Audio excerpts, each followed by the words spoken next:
Today we're going to answer some of the questions that you pose to us during our conferences. The first being is, when do I need a financial advisor? And the second being, how do I even start the journey? And how do I go about picking a financial advisor? I'm joined today by Victoria Reuvers, who is the MD of Morningstar Investment Managers.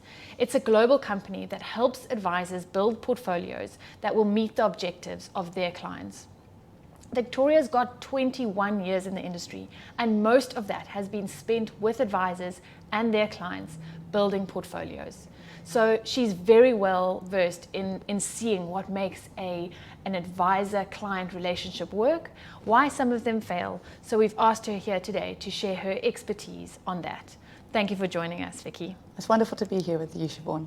So when we think about financial advice, we often just think about investments. And I think it's a lot more than that. Can you give us a simple explanation around what financial advice actually encompasses?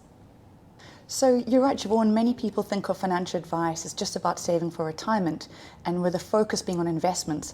But financial advice is so much wider and more encompassing, from aspects such as tax planning, estate planning. If you are looking at passing your wealth onto your children, maybe your children live outside of South Africa, how do you take that into account?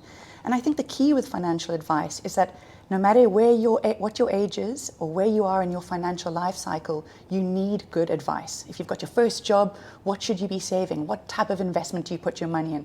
If you've unfortunately been retrenched or had a life incident like a divorce or a stumbling block and you maybe need access to your money, where should you be taking your money from?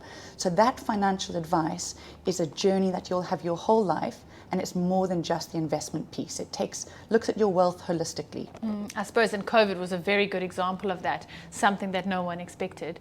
I think one of the things that we kind of stop exploring the journey of financial advice when we realize that it actually costs something to go to someone.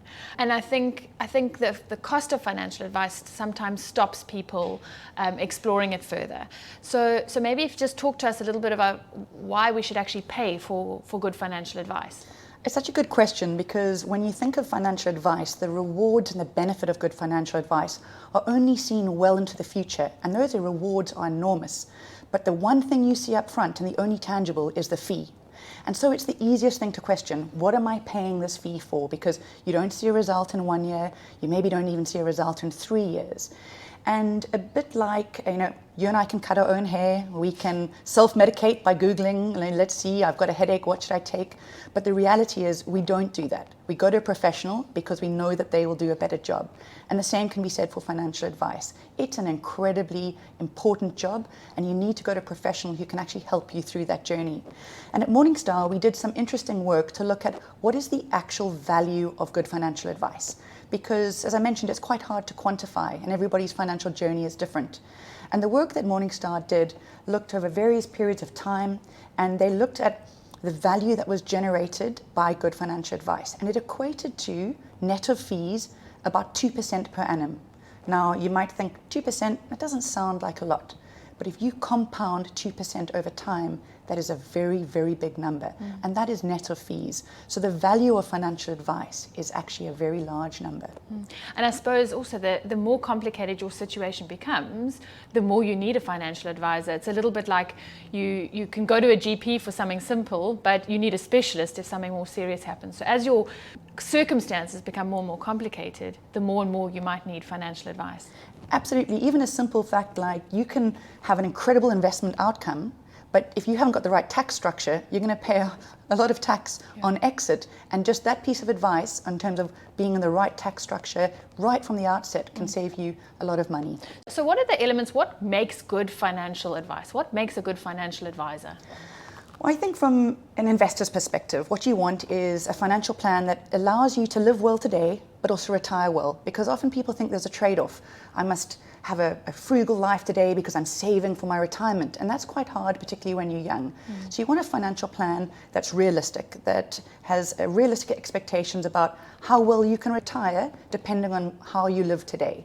The second thing is you want a financial plan that makes you not worry about your money. Now, some of the wealthiest people I know worry the most about their finances, and it's actually crazy because they need to worry the least. And so you don't want to worry about your money. You actually want to enjoy your life And then lastly, you want sufficient time so that the magic of compounding can do its work.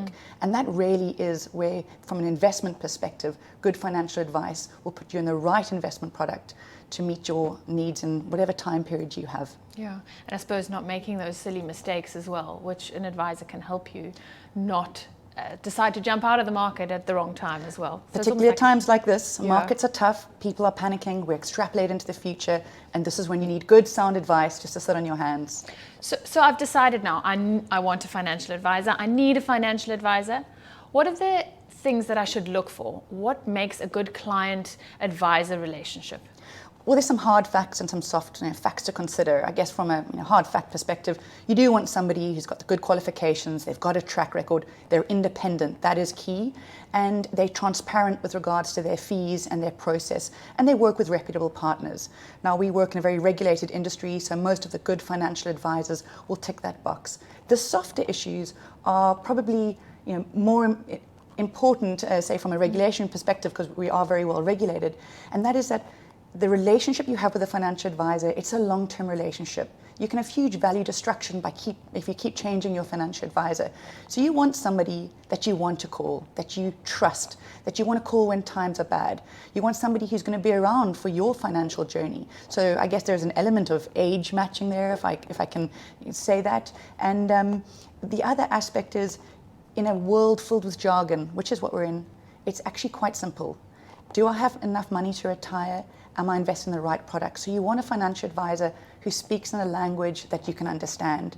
Don't just trust us, a lot of jargon. You must know what your money is invested in, and you must have somebody that's accessible, so that when tough times happen, you can call them, they can help you, and they can help you from an emotional perspective, almost as a coach through tough times. I suppose someone who you actually can ask a question to. You don't feel embarrassed about Sure. asking something that might to you seem simple. Especially as a woman, it's an area that we often don't talk about, or we feel nervous to talk about. And so you want somebody that you have the confidence to call and feel like no question's a stupid question. Thank you, Vicky, and thank you for sharing your expertise. I think the two things for me is financial advice is worth paying for, especially as your circumstances become more and more complicated. And the second thing is this is a long relationship. So if it doesn't feel right first up when you meet a financial advisor, go see someone else. It's a relationship for an extended period of time, so make sure it works. Thank you for joining us, and we hope we shared some insight to help you on your financial journey.